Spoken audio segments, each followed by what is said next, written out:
Have you ever played Mario Party against easy CPUs?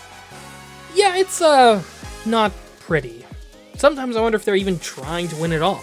Seriously, unless you're doing literally nothing, I don't know how you lose to these guys. And even then, well, watch this video for more on that. It makes you wonder though, what sort of experience would you in for if you played a game of Mario Party, and your goal was not to win yourself, but rather to shepherd an easy CPU to victory? You know what? Let's try it. Is it possible to guide an easy CPU to victory in Super Mario Party Jamboree?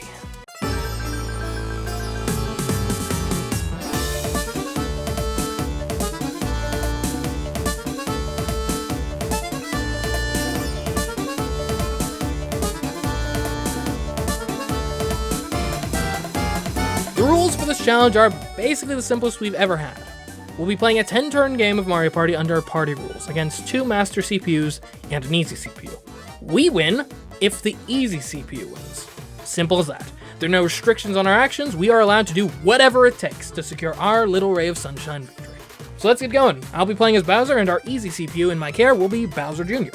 We'll be trying to get him the win over Mario and Luigi on King Bowser's Keep. And I'm sorry to say, but we already have some bad news as soon as the turn order is established. I'm going first, which is good since it gives me first move advantage, which I can hopefully leverage in Bowser Jr.'s favor. Unfortunately, little BJ is going last.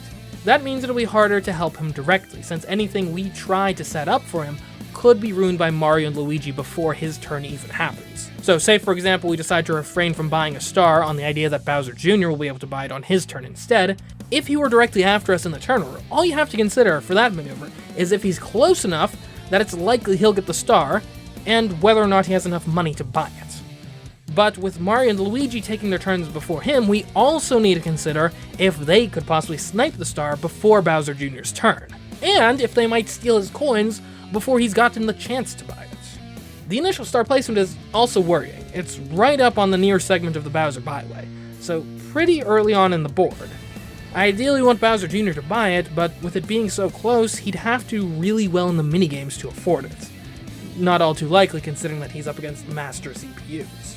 And that's of course assuming he gets there first at all. Well, I almost certainly won't get there first, given this 1 I rolled in my first turn, whereas Luigi's 7 and Mario's 9 position them much more favorably. But Bowser Jr. rolled a 10, setting him up quite nicely. Or it would've, if he hadn't spent all his money on a byway lover.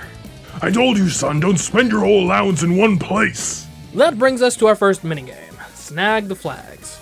It's a 4-player minigame which presents us with an interesting dilemma from a game theory perspective.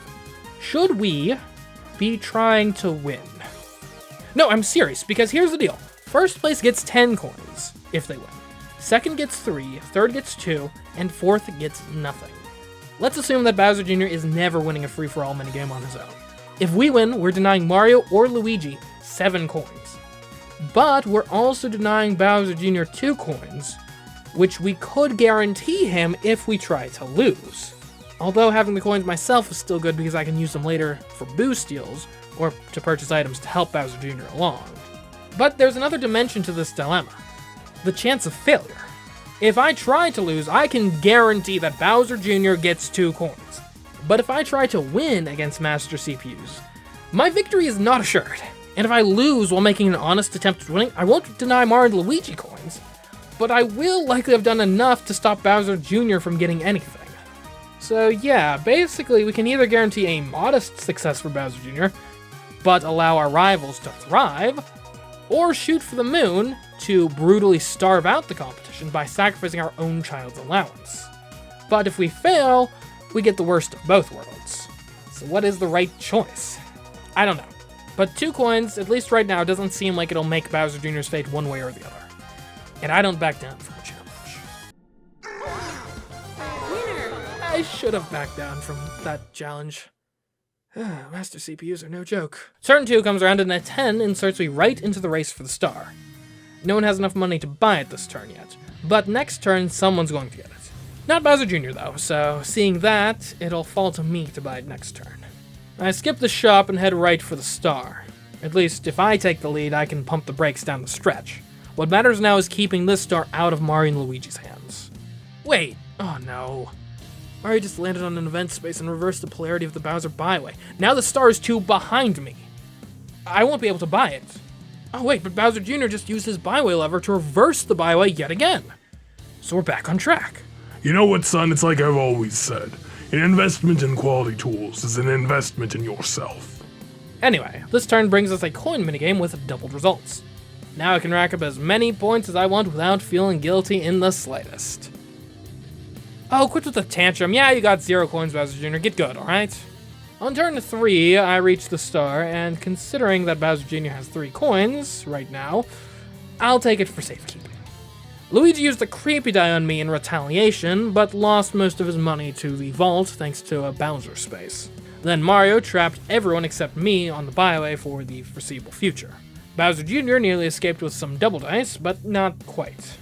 Maybe next turn. The minigame for this turn is the 1v3 Snow Brawl, and I'm on Bowser Jr.'s team, so we naturally play to win. And win we do.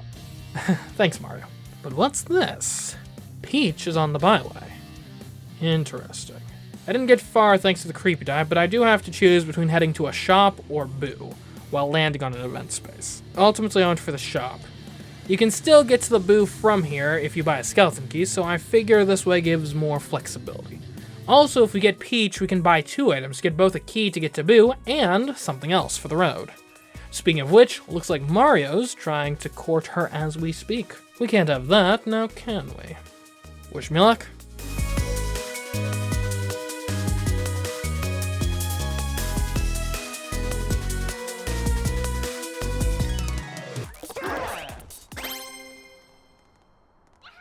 Take that, Mario. Looks like your princess is in another castle. And good luck rescuing her with the byway taking you in the other direction. Speaking of the byway, Bowser Jr. got off it this turn, which is quite good news. You never want to be stuck on the byway. Now I'm against Bowser Jr. in a 1v3 minigame. But it's also luck-based, so whatever happens is gonna happen. I lost. No, Bowser Jr. won. That's the right way to view this. On turn 5, Peach helped me get some shopping done. We got ourselves a skeleton key and a chomp call. That way, if Mario or Luigi get close to a star, we can take preventative measures. And we're on track to visit Boo next turn. On Mario's turn, he landed on a Bowser space and lost half his coins. Then Bowser Jr. took a shot at the vault and guessed that the code was 69. It was incorrect. Next up is a 1v3 minigame, and with that, we're already in the home stretch. Red and blue spaces have been quadrupled in value. Okay, not super impactful, but probably a nice positive since Bowser Jr. doesn't win too many coins from minigames. On turn 6, I arrived at Boo and had a key choice to make. Who to steal from? At first glance, Mario seemed like the obvious choice. He was in second place behind me and therefore the greatest threat of stealing a potential victory from my son. However, with 72 coins on hand, stealing a few probably wouldn't stop him from being able to do anything he was already planning. Luigi, on the other hand, only had 27 coins. If I stole from him, he'd be out of star purchasing range. So, that's what I did. I also swung by Kamek's shop and purchased a chomp call and a byway lever. I think these items will give my influence a longer reach without carrying risk of extending my lead further. Luigi then dueled me to try to reclaim his stolen coins, which worked out pretty well for him. He then rolled a 10, putting him within striking distance of the star for next turn. But Mario moved it with a chomp call to basically the same place. Bowser Jr.'s turn was uneventful, aside from him using a creepy die on me. A bit of a waste. Much like this next minigame, which he wasn't even close to winning. I did pretty well, though. On turn 6, I reached the star in spite of my creepification. I did choose to buy it, putting me 2 stars up over the competition. This way Luigi couldn't get it. I guess I could have used a chomp call instead, but I figure it's best to save those for stars I can't directly influence through normal means. I really shouldn't be buying any more, though, or I might just win. Anyway, Mario then proceeded to lose all his money to a Bowser space, and Bowser Jr. was able to reach the new star location, bringing him into second place. The next star was nowhere near anyone, and better yet, Bowser Jr. was heading for Boo. If no one got that star and Bowser Jr. stole from me before the end of the game, he'd take the lead. I intentionally lost the next minigame to both keep Mario broke and make sure Bowser Jr. maintained the 50 coins he'd need to steal a star from me. Turn 8 went even better than I could have hoped. I landed on a Bowser space and lost a star. That means Bowser Jr. is now in the lead by 1 coin. Let's lose some minigames and keep it that way. Ooh, not a Mecha Koopa attack. Now I'm in the lead again. but I can lose Cage Catch to give the team of 3 the win, and give Bowser Jr. the coin lead back. Going into turn 9, and having had Bowser Jr. use a creepy die on me, my options were limited. Or were they? If I really didn't want to win, I could reverse the byway and have a 2/3 chance of landing on a Bowser space this turn and losing coins or another star. Unfortunately, I rolled a 3. Oh well. It was worth a shot. On his turn, Luigi switched it right back and dueled Mario. Then on Mario's turn, he ignored the star and headed for the vault. Okay, you do you, bud. Not how I would have drawn it up. Then Bowser Jr. made it to Boo and stole a star from me. Oh, wow. Diabolical. You're making your old man proud. We had a coin minigame, which I intentionally did poorly in so as to avoid gaining too many coins. Alright, we're going into turn 10 with Bowser Jr. holding a 2-star lead over everyone else. At this point, moving the star with a chomp call would be unnecessarily risky, so it's out of my hands now.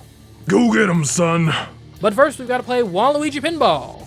I tried to win this one, but I'm not very good at it. I lost to Mario 643 to 839. But it shouldn't matter. Luigi's turn was uneventful, and Mario only barely reached the vault, which he had 2 guesses at thanks to Waluigi. And he didn't even need the second! On his final turn, he got 1 star and 166 coins from the vault! He's still in second place, but 1 bonus star could secure him the win. Luckily, Bowser Jr. had a final trick up his sleeve. With a double dice, he rolled high, secured just over 50 coins thanks to defeating a Mecha Koopa, and could use his skeleton key to visit Boo, steal Mario's star, and become uncatchable. Wait, what are you doing, son? You had lethal and you missed it. Oh, bonus stars, please have mercy on my foolish boy. The final minigame didn't matter. All that mattered was bonus stars. We just needed Mario to not get one. Or if he did, Bowser Jr. needed one too. The first one was the eventful bonus. Mario won it. Guess I'll get ready to try again. And then we have the item bonus. It goes to Bowser Jr. Yes! All those creepiness he used on me, they paid off! And with that, Bowser Jr., an easy AI, has won over 2 master CPUs. That's my boy! I never doubted him. And there you have it. It is possible to guide an easy CPU to victory in Super Mario Party Jamboree, even against master CPUs. I hope you enjoyed this video. If you did, there's plenty more where that came from. We've got plenty of challenges on other Nintendo games on this channel, including some recently released and of course upcoming videos about Switch 2 games. So if you want to see more of that, be sure to subscribe, ring the notification bell, and look out for more. I'd also like to thank my patrons, like these fine folks on screen, especially my $15 tier patrons, Alex Octoling, Ashford Says, and Asimix. But anyways, until next time, I've been CMeeCraft, and I'll catch you in the next video. Goodbye.